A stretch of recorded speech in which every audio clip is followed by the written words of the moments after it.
সিয়াম সাধনার মাস মাহে রমজান। আর এই রমজানকে ঘিরে সাতক্ষীরার কালীগঞ্জের নলতা আহসানিয়া মিশনে বসে এক অভাবনীয় মিলন মেলা। দেশের সর্ববৃহৎ এবং বিশ্বের চতুর্থ বৃহত্তম এই ইফতার মাহফিলে প্রতিদিন একত্রে ইফতার করেন ৬৫০০-এরও বেশি মানুষ। ১৯৩৫ সাল থেকে চলে আসা এই আয়োজন ঘিরে প্রতি রমজানে থাকে এমন উৎসবের আমেজ। ১৮৭৩ সালে সাতক্ষীরার কালীগঞ্জ উপজেলার নলতা গ্রামে জন্ম নেওয়া প্রখ্যাত সুফি সাধক খান বাহাদুর আহসানুল্লাহ রাদিয়াল্লাহু আনহু ১৯৩৫ সালে প্রতিষ্ঠা করেন নলতা আহসানিয়া মিশন। সেই সময় থেকেই তিনি প্রতিবেশীদের নিয়ে একত্রে ইফতারের যে ক্ষুদ্র প্রয়াস শুরু করেছিলেন, ৮৩ বছর পর তা আজ মহীরূপে পরিণত হয়েছে। শিশু, যুবক ও বয়োবৃদ্ধ থেকে শুরু করে প্রতিদিন সুশৃঙ্খলভাবে নিয়ম মেনেই ৬৫০০ থেকে কখনো কখনো ৭০০০ মানুষ ইফতার করছেন। একটি প্যান্ডেলের নিচে একত্রিতে সারিবদ্ধভাবে এত মানুষের ইফতার দেশবাসীর কাছে দৃষ্টান্ত স্থাপন করেছে। এই মিশনের মুখ্য উদ্দেশ্য স্রষ্টার ইবাদত ও সৃষ্টির সেবা। সৃষ্টির সেবার অংশ হিসাবে আমাদের হযরত মুর্শিদ মাওলানা খান বাহাদুর আহসানুল্লাহ রহমাতুল্লাহ আলাইহি ৩০-এর দশকে এই ইফতারির মজলিস শুরু করেন ক্ষুদ্র আকারে। পরস্পর এটা বৃদ্ধি হতে থাকে এবং আমাদের প্রয়াত খাদেম আলহাজ মৌলভী আনসারউদ্দিন আহমেদ মাকারত শরীফের হাতে এটা সম্প্রসারিত হয়। বর্তমানে প্রতিদিন প্রায় এখানে ৬ থেকে ৬৫০০ মানুষের ইফতারির আয়োজন করা হয়ে থাকে। সোয়াব হাসিলের আশায় আসরের নামাজের পর থেকে মুসল্লিরা দূর দূরান্ত থেকে ছুটে আসেন এই রোজা শরীফে ইফতার করতে। একসাথে ইফতার করতে পেরে খুশি রোজাদারেরা।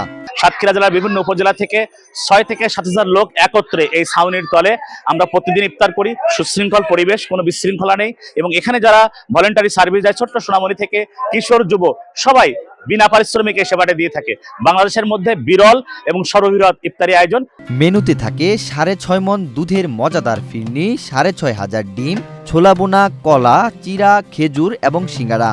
এ কাজে ৩০ জন বাবুর্চি প্রতিদিন সকাল থেকে বিকাল পর্যন্ত ইফতার তৈরির কাজে ব্যস্ত থাকেন। ৩৫০ মতো ভলেন্টিয়ার ভাইরা আছে। ৬৫০০ ডিম, ৬৫০০ কলা, ৬৫০০ হচ্ছে খেজুর আর ৬৫০০ সিঙ্গারা। মোট এখানে যে তৈরি হয় খুব সুন্দর পরিবেশে। আর যে দুধের যে ফিরনিটা তৈরি হয়, এখানে ৬০০ কেজি দুধের ফিরনি তৈরি হয় অর্ধেক। ইফতারির সকল রান্না শেষে পরিবেশনের জন্য নিয়ে যাওয়া হয় বিশাল ছাউনির নিচে। এরপর শুরু হয় প্লেটে ইফতার সাজানোর কাজ। প্রায় ২ শতাধিক স্বেচ্ছাসেবক কোনো পারিশ্রমিক ছাড়াই ইফতার সাজানো ও পরিবেশনের কাজ করেন পরম মমতায়। আমরা স্বেচ্ছাসেবক হিসেবে 4টা গ্রুপে কাজ করে থাকি।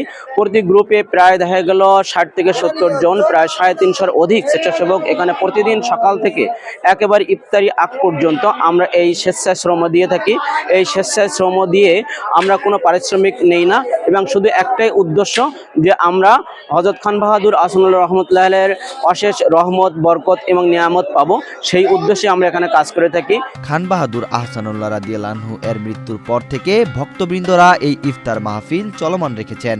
প্রতিদিন ইফতারে ২.৫ থেকে ৩ লাখ টাকা খরচ হয়।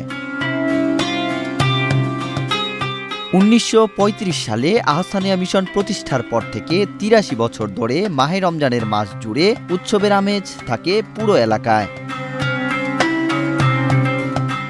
ওয়াহিদ হুসাইন জিহাদ, বাংলাদেশ প্রতিদিন।